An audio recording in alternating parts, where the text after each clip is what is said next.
Pozdrav svima i dobrodošli u novi video. Evo ga, danas video ćete da vidite početak vršite 2023. godine.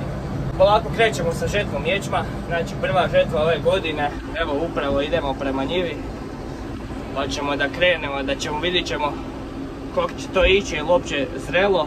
Prvo ćemo da vidimo kakva je vlaga, pa ćemo da vidimo ćemo nastavljati onda ili ne. Tako da vidjet ćete sve u ostatku videa.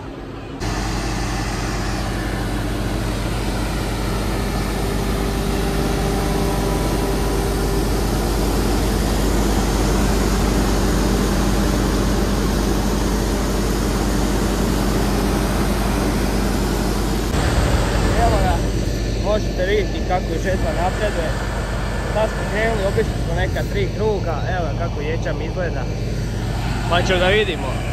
Prinos bi mogao biti solidan, nije tako loše kao što smo mislili da će biti.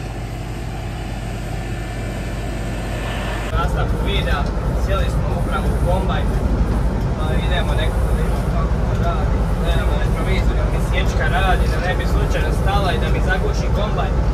To mi se desilo prošle godine u ječmu. Sad je problem na ovom ječmu, vidite, ima dosta trave tamo. Evo ovdje sad gdje smo trenutno i nema. Ovdje je malo i polego.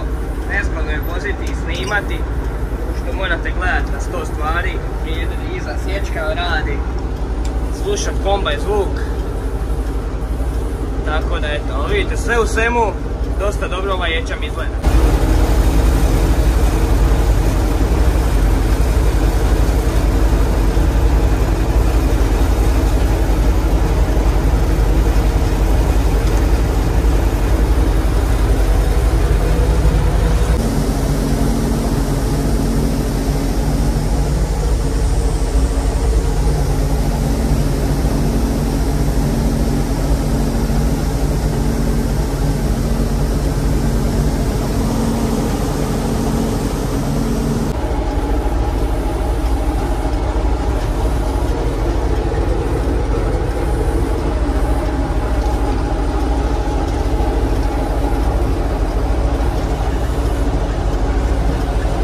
Sad ovo ide dosta dobro, nema nikakvih problema, hvala Bogu, kombajn ide. Nemamo ove godine nešto ni puno ječma, u stvari kad se ono skupi, ječma je žita ima, onda ima onako. Ali ne znam, ovaj ječam, šta reći, kakva će cijena ove godine biti pšenica i ječma, pa to bolje neću da ništa pričam. Katastrofa, stočni ječam nije 90 lipa, 90 nešto, 92 lipe kažu da će biti. Katastrofa, ovaj pivski ako bude kuni 15, kunu i 20. Pivski ako bude kunu i pol, to će biti super, ali od toga nema ništa. Ove cijene, ja ne znam ove godine šta će biti, ove godine neće biti puno zarade. Ulaganja su bila velika, cijena gnojiva, goriva, svega velika, a sad na primjer cijena ječma, pšenice, malo. Šta će biti na jesen, kukuruz, suncokret, to će isto biti katastrofa vjerovatno. U ovoj našoj državi je to tako, žetva počela, a ti ne znaš cijenu. Kad svi završe žetvu, onda će se tek znati cijena. Tako da, neće biti dobro nikako.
Polako završavamo prvu njivu za danas.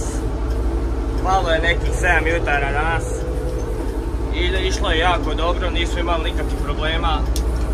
Evo ga, sad nam je tu ostalo ovo malo i njiva je gotova. Mislim da onda danas više i nećemo, a možda odemo na jednu manju njivu. Pošto sutra to sve stignemo i sam mi se nešto i ne žuri. Već je 6 sati. Tako da mi se nešto i ne žuri da sad radim, ima i sutra dana. Javljaju lijepo vrijeme.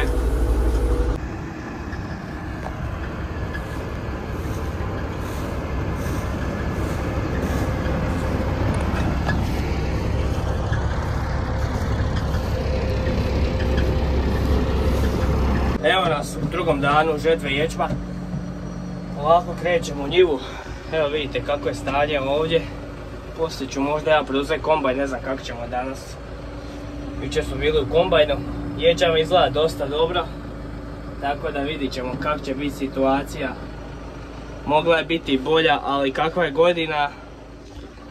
Mislim da je moglo biti i gore, tako da ne znam, zadovoljni jesmo, nismo, vidit ćemo sve na kraju. Kad se skroz završi žetva, pa kad vidimo, zbrojimo kakav će prinos biti. Za sad ovako, na pogled je jako lijep ječam. Evo sad ne znam koliko možete vidjeti odavde. Evo ugratine, gledajte vi šta je tu slame. Jednostavno, ne znam šta će biti, vidit ćemo.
Nismo ga imali puno posijano, nekih ni punih 15 jutara, 14 jutara, mislim da sam rekao već jučer.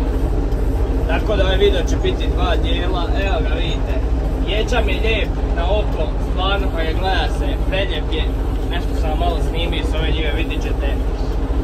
Ali nema hektolitra, nema težine, nema odmah ni prinosa. Hektolitar je ove godine katastrofa. 60, 58 do 60, iznad toga 62 ako bilo, ne znam ni ja, preko toga nije ove godine bilo. Katastrofa. Ali šta je tu je, moglo je biti i gore.